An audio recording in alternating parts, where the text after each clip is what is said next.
A Família dos Cristãos, parte 03, dia 23 de abril de 2025, que, na vida subsequente, exerceram um controle tão feliz à influência e ministério de um lar cristão. Foi a instrução doméstica que semeou a semente, a influência doméstica que promoveu seu crescimento é o exemplo doméstico que deu ao broto sua existência. A flor, sua perfeição, e a árvore, sua forma. A relação da família cristã com a igreja cristã é da mais íntima e solene natureza. E tanto o tipo quanto o berçário da igreja. A igreja surge da família, a qual é impressionante e belamente análoga. Assim, os pais cristãos são os pais e as mães que amamentam a igreja. Não conheço argumento mais tocante e impressionante para o cultivo da piedade no lar do que este. Que toda família piedosa tem este pensamento em destaque diante de si. Estamos contribuindo para a edificação daquela gloriosa igreja de Deus que Ele comprou com seu próprio sangue.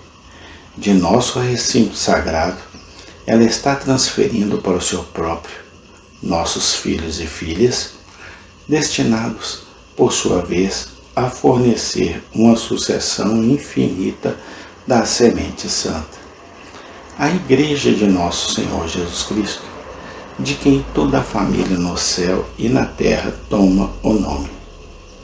Eis um argumento a favor da religião familiar e um apelo ao ministério do lar, convincente e irresistível. Pais honrados e felizes, que vivem para ver a preciosa semente da verdade e da piedade que semearam nos primeiros anos, talvez com forte clamor e lágrimas, agora produzindo uma colheita tão rica. Vossos filhos, como plantas, crescidos na juventude, e vossas filhas, como pedras angulares, polidas à semelhança de um palácio, tal será sempre o fruto do ministério do lar. Vistos sob este ponto de vista, que lugares sagrados, que centros de influência, que fontes de poder e que fontes de felicidade são os lares cristãos. Podem ser humildes e obscuros, frequentemente amargurados pela aflição doméstica e obscurecidos pelas nuvens da adversidade, a pressão da pobreza, a ansiedade da doença, a sombra do luto raramente podem estar ausentes e, no entanto, são lares cristãos e, portanto, lares felizes. O amor cristão une os membros. O temor de Deus governa seus corações. Sua palavra é a luz na habitação e a paz que Jesus dá sombra com sua asa suave o círculo sagrado. Melhor que ouro é um lar cristão, onde todas as instituições de caridade se reúnem. O santuário do amor, o refúgio da vida, santificado pela mãe, irmã ou esposa. Por mais humilde que o lar possa ser, ou testado pela tristeza, pelo decreto do céu, as bênçãos que nunca foram compradas ou vendidas é que estão ali são melhores que ouro. Também não devemos ignorar completamente a relação moral da família cristã com o Estado. Ela é íntima e vital.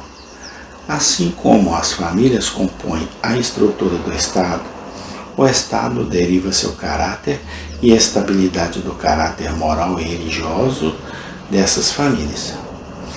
A comunidade será o que sua instituição doméstica fizer dela.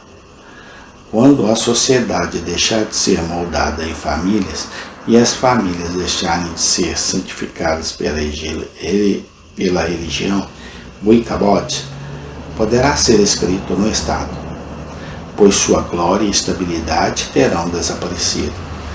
A constituição familiar é um vasto poder moral e pode ser empregada como um motor para o bem ou para o mal, em uma extensão incalculável. Compare a condição moral e religiosa da Inglaterra e da Escócia com a da Espanha e da França e do Brasil.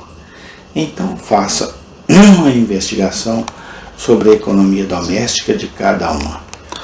E não será difícil chegar à causa de tão vasta diferença moral entre as nações. Em outros aspectos igualmente grande e nobre, na França e na Espanha, o recinto familiar é invadido por um inimigo estrangeiro, denominado diretor ou guia espiritual, e o lar familiar deixou de ser a pedra angular da própria instituição doméstica de Deus.